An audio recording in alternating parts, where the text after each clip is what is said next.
All right, so we're going to kick it off. My name's Esteban, and my talk is titled Ducky in the Middle, Injecting Keystrokes into Plaintext Protocols. So I'm a penetration tester at Coalfire Labs. You might have saw our booth out there. We do pen testing and a bunch of other InfoSec consulting services. I run a blog part-time, do a little security research on the side. And that's what this talk is going to be about, is just kind of some stuff I did on my own time.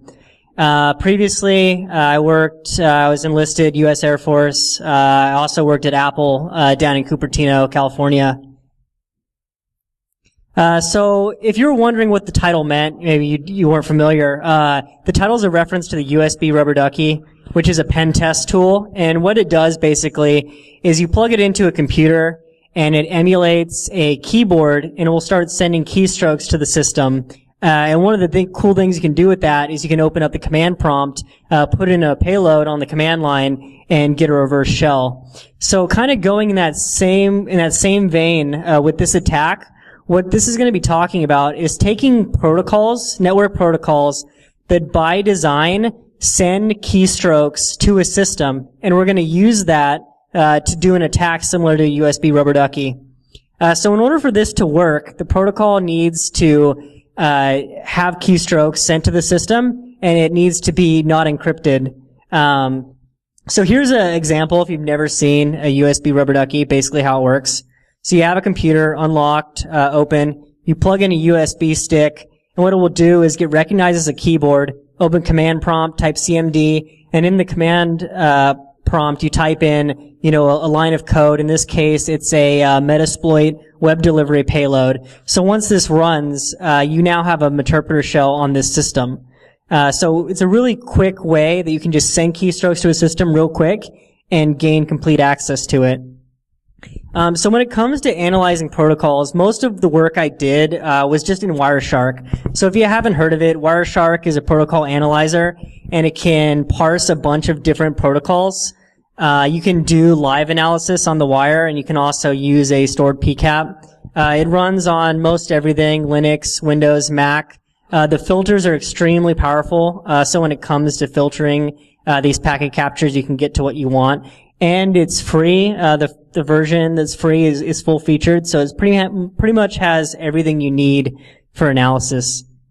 So if you haven't seen Wireshark, this is what it looks like. Top pane, you have your packets. Middle pane, you have the breakdown of the different layers of the packet, and on the bottom you have the raw bytes.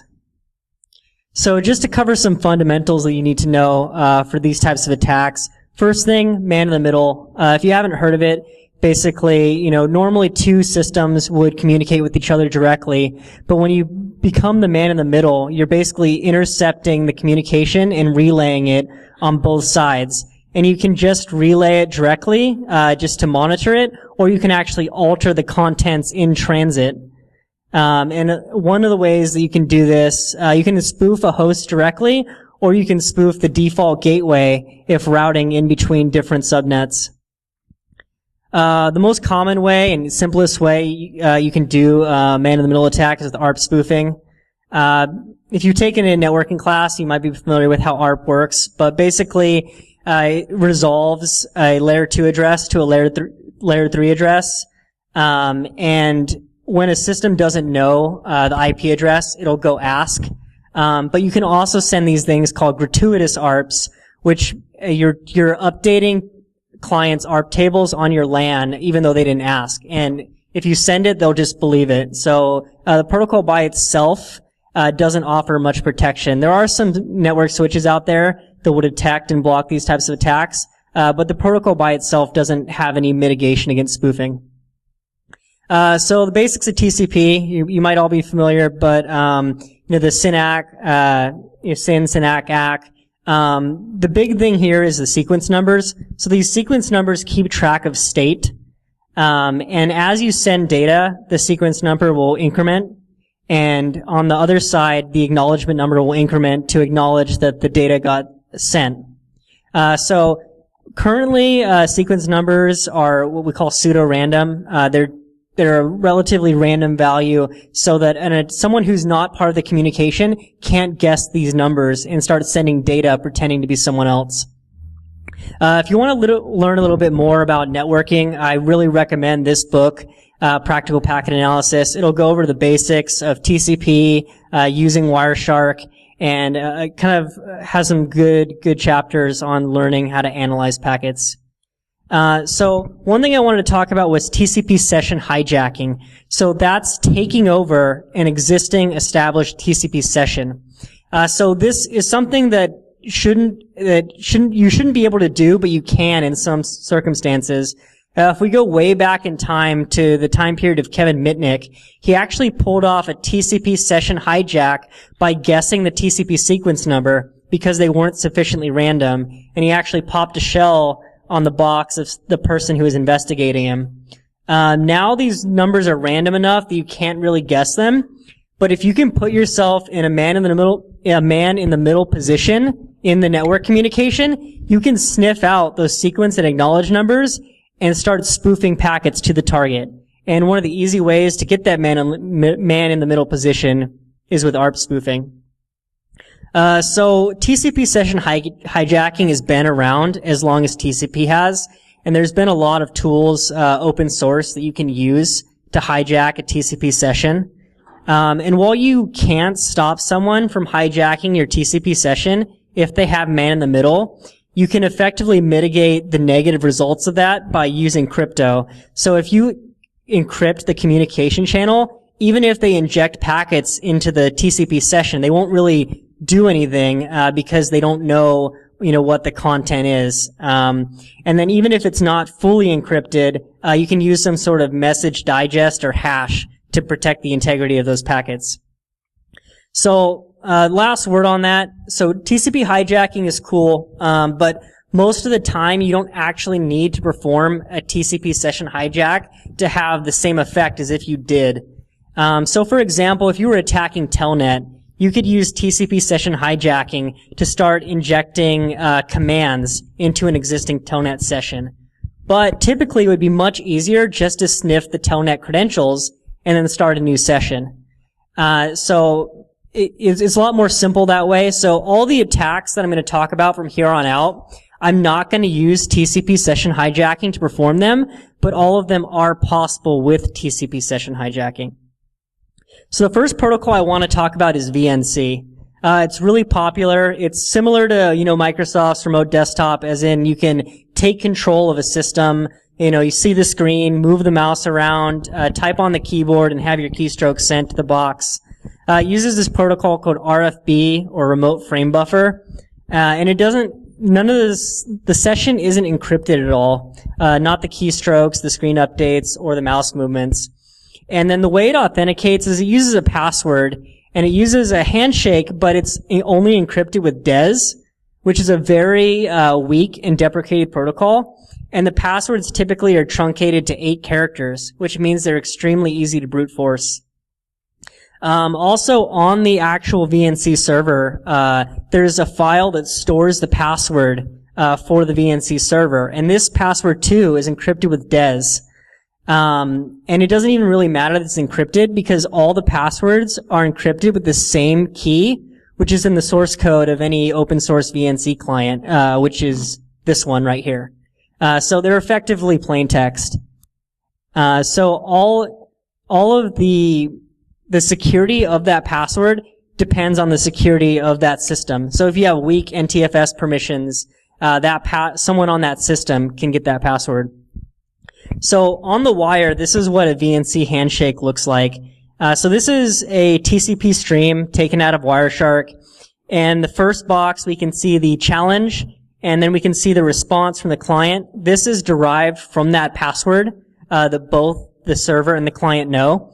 And once they establish the connection, the client can start sending keystrokes to the server. And if you look here on that very end, they're actually just all plain text. This is just ASCII right here. So if you're just looking at the network traffic, you can see all the keys that the user is typing through VNC. So when it comes to monitoring these keystrokes, it's pretty easy. You can just get a PCAP, look at it in Wireshark like that. There's also a Python tool called VNC Keylogger. There's another older tool called FOSS that you can sniff out the handshakes. Handshakes, again, easily cracked, DES, 8 characters. You can exhaust the entire key space every time. So no matter what the password is, you will always be able to recover the plaintext, probably within an hour or two. VNC Crack, you can use that to crack it. Cane Enable for sniffing and cracking as well. So once you do get this password, if you're man in the middle, you sniff out this handshake, you crack the password, what can you do? Well, you can use a regular VNC client and you can connect to the server. But there's something a little bit better you can do, and that's just connecting with something automated, sending the keystrokes, and getting out of there. So someone made a Metasploit module that does this exactly, and it's kind of cool. So what it will do is it will connect over this RFV protocol, send in keystrokes to send a interpreter payload, and then execute it. So right here we have Metasploit on the right on Kali Linux, and on the left we have a Windows 7 system. So the Windows 7 system is running a VNC server, and Metasploit is using that module with the password enabled. So we see here we run the module, and then we open up a command prompt on the victim, and we start sending keystrokes really, really fast. And then boom, right there, interpreter session open. So just like that, you don't have to spend a lot of time on the victim system. Just within a few seconds, you can completely compromise the system with the interpreter session just by using the protocol to send the keystrokes. So onto my original research, I found this app for my Mac and my iPhone. It was called Hippo Remote. And basically the way it worked is if you had a laptop and you wanted to use, say, your iPhone as an external trackpad, you could download this app, sync it with your device, and then you could start using your phone as an external mouse or keyboard. And also boasted features such as, being a password manager, which made it really interesting too. So here's kind of an example. The developer made this. You can see where they're using it kind of like a mouse. They'll move their finger around on the iPhone. They'll click in the box, and they'll go and send keystrokes. In this case, it's their username and password, and they can, log in to their stuff. So that's basically the design around it and how it works. So what I found when I was analyzing it is if you were using it on Windows, it had this thing called Hippo something, but it was basically a VNC server that was just a fork of Ultra VNC. So as far as attacking it, all of that was the same. Same for the Linux version, where instead of shipping a VNC client, you just use whatever VNC server comes with your distro of Linux. But on Mac, it actually had its own app. So that's what I found really interesting, so I wanted to dig in that a little bit. So when it comes to the app, it actually has a lot of problems even outside the network side. So the password storage, the password for the server is all stored in a plist file. And if you have a Mac, you probably know that the plist files are like config files. So in the launch daemon and launch agents, which is how you get something to automatically start on each login or boot up, they have this plist file, which is basically XML. And the password is just in there unencrypted. And what makes it even worse than that is that these plist files are world readable by everybody. So even if you signed in as the guest account with no real privileges, you could go and look at this password so that when a high privileged user logged in, you could now start sending keystrokes to their system. And then also the actual binary itself executes as root. So if you're able to find any vulnerability in the application, such as like a buffer overflow or something like that, you could potentially get a root shell out of that too. So here's the plist. I know it's kind of hard to see on this screen, but the gist of it is it's got the password in plain text, and it's world readable to everybody. So again, very similar to VNC, all the same flaws effectively. Here's the stream. We have the challenge right there in the blue, the handshake, and then we actually start sending the commands to the Mac using this is basically JSON that it sends. So let's say you have man in the middle and you want to sniff out what someone's doing. Like say they're using the Hippo remote and they want to log into their Pandora or their Gmail or whatever. So what you would do is you would run this tool I made. It's called Angry Hippo. And basically what it does is just sits there and it looks for Hippo remote traffic. So there's, it's a hippo. He's angry. You can tell by the angry eyes. So there's the handshake. You get that, and then keystrokes start coming down. If you're in the back, maybe you can't read it, but it basically says hello. You can see the key down and the key up commands. So you can sniff it out, but let's say you want to start actually sending keystrokes yourself. Well, you need to get the handshake, just like VNC. So there's this sniff thing, or you run sniff first. You get the challenge from the server, and then you get the response from the client. And you can just plug these back into Angry Hippo and give it a word list, and it will go and find the plaintext password for you. So in this example, I have a small word list, but I actually ran this against the Rocky word list in Kali Linux. And in my single-threaded Python script, I was able to iterate through every password in that word list in about 5 minutes. So again, cracking is really fast, even if you're using just a simple single-threaded Python script. So here's the cool part, right? So once you crack the handshake, you have the password. So you can connect to this Mac system and start sending keystrokes to it. And at this point, you no longer need a man-in-the-middle position. You just needed that man-in-the-middle position to get the plaintext password. So right here, we're going to run Angry Hippo again, and we're going to open up a netcat listener as well. So we run it, and watch closely. Boom, reverse shell. Just like that. So it can be super fast. If you blink, you might miss it. But just like that, you can send some commands really quickly and compromise the host. So I have a little bit slowed down version so you can see it. So I open the netcat listener. I run Angry Hippo. You can see me open Spotlight, type in terminal. Terminal window opens. I type in or the script puts in a one-liner for a reverse shell, backgrounds it, presses enter, closes out the terminal window. Now we don't see anything, but I have remote access to that Mac system. So if you're ever wondering if, say, I don't know if Hippo Remote is on my network and I'd like to know, well, just like almost everything on Macs, it uses Bonjour to advertise what services are there. So here in this app, I have this thing called Bonjour Browser, and you can actually see there's Hippo Remote on the network. It shows you what the host name is. It shows you what the IP address is. It shows you what port it's on. And also, if you were to take a Wireshark capture, you would be able to get that data too. So in general, you usually don't want to use VNC nowadays unless it's some upgraded version where they added crypto, because by default it doesn't have that.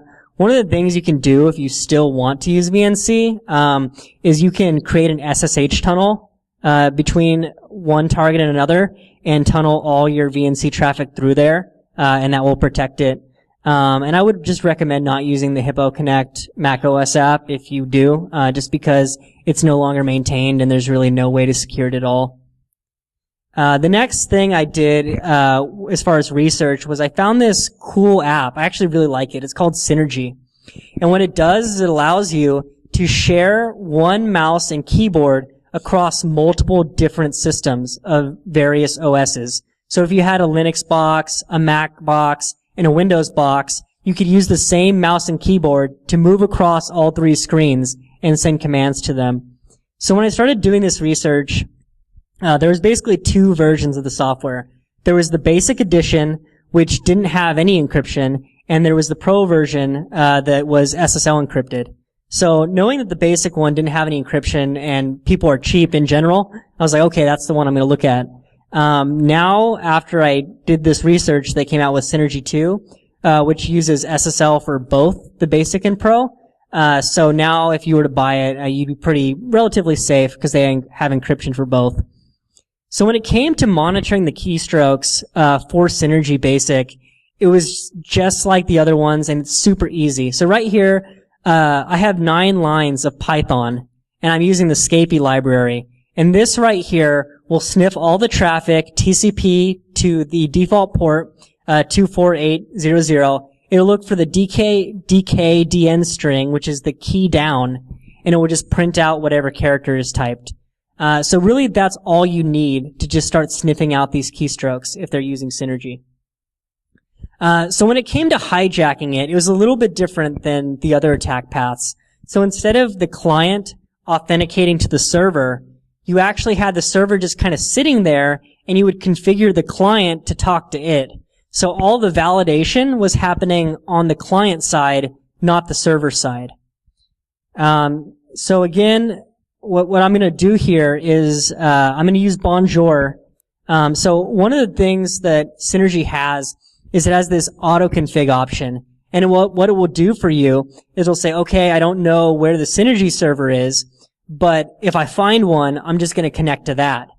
And it does that by using Bonjour. So what I did is I made this rogue Synergy client that basically pretended to act like it was a regular Synergy server. It would accept connections from clients, and once clients connected, it would start sending keystrokes to them. So to set the stage, I have Kali Linux and PowerShell Empire on the right, which is going to be the CNC. In the middle, and I know it says Rouge, sorry I can't spell, but that's the rogue Synergy server. I'm going to be running this tool I made called Dissonance, which is the fake Synergy server. And on the left side, we have the Synergy client. So what I'll do is I'll go click autoconfig, it'll find the bad server, and it will just start accepting commands. So I start up the bad server, it's going. I go over to the left, click the autoconfig, and it just since it's on the same LAN, it finds the bad server, starts taking commands, open up command prompt, starts sending. This is actually a PowerShell Empire one-liner for a reverse shell. And then what we can see is the kind of green there on the right. That's a check-in on PowerShell Empire, and we now have remote access to that system. So most of the time that you run into Synergy, if you do run into it, is a client and a server are already going to have an established connection. So it's unlikely that you'll be running your evil server when they go to click autoconfig. And most likely they'll just set up the IP of the server manually. So what you can do is if there's already an established connection, you can find out where those client and server are. You can find out their IP address. You can spoof the server and then ARP spoof the client into thinking you are that same server. And it doesn't actually validate your identity at all, so it would just think that you're that same server and starts taking commands. So what we're going to do here is we have the client on the left that's already set up with the real client, or the real server in the middle. And on the right side, we have the fake Synergy server, the command and control server, and we're going to perform an ARP spoof. So first thing is we run Dissonance, which is the name of the tool, and we look at Bonjour traffic to find the IP of the client and the server. So after we run that, in the output you can't really see it, but here's the IP addresses. So we just grab those so we know what we're spoofing. I'm just using ifconfig to assume the IP of the Synergy server. And then I'm using ARP spoof to ARP spoof the client that I identified. So it now thinks that I'm that same server. Then I start up my rogue server. The client, which had lost its connection, now goes and reestablishes with what it thinks is the original server. And then again, I can open the command prompt, start typing in keystrokes, and then get that PowerShell Empire stager executed on the victim system. So as far as mitigating this, you can always, if you have Synergy, the first version, you can upgrade it to Pro, and then you have SSL encryption, or you can get Synergy 2, which all forms of it are encrypted. I tried this attack with the encrypted version just to see what would happen, and actually it notices that the server was swapped out, and it will ask you to revalidate the fingerprint of the server. So if you got this if you were using Synergy and you just got this pop-up randomly, that would be a bad sign. Just like if you were SSHing into a server you always SSH into, and it tells you the key changed, like, that's not good. So, that warning there is what you need to know that you're being intercepted. Of course, a user could always just click through this and like, okay, I don't know what that means, so I'm going to click yes, which happens a lot. But you do have some indication that this kind of bad stuff is happening. So in general, when it comes to using software, you want to make sure that the software you use has encrypted communications, just because if it's unencrypted, they can sniff out anything you're doing and then potentially, sniff out something like this and be able to perform an attack against your system. All these tools I made in Python. I have them on my GitHub if you want to play with them. And then a more detailed write-up is also on my blog if you're curious, like, okay, well, how exactly did you do that? All the source code's there. Detail of the attack path is on my blog. Bottom right, that's the link to my blog. I talk about a lot of other stuff too. I'm really into Mac OS stuff, and I have some more Mac OS exploitation blogs on there, and then just kind of general pen testing stuff. If you've ever wanted to do research yourself, I would say, jump right into it, because for the most part I did this just in my free time, and I didn't really know a lot when I started it. So it's actually, not too bad to get into, and I just would say if you're interested, just go out there and give it a shot, because you'll be surprised what you find. A lot of stuff is developed in not a secure way, and you can take advantage of that, for fun or, bad things if you want. But that's about it. Does anybody have any questions? Where did all the mouse and video traffic go in Wireshark for VNC? In other words, I saw you have the mouse, the video, and the keyboard, but we only saw the keyboard traffic in Wireshark. Right. So in my screenshot, I just put the mouse movement in there because it's really noisy. So if you were to put all the screen updates, there's a whole lot of data that gets sent. So just to have something visual there for you, like the keystrokes, which you could easily see. But if you were performing a man-in-the-middle attack, you would see all the screen updates, all the mouse movements, and all the keystrokes.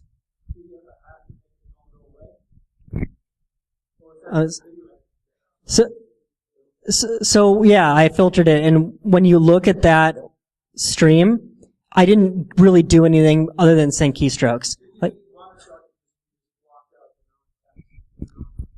in that example, when I did the stream, I didn't do anything else other than send keystrokes, just to make the screenshot easy.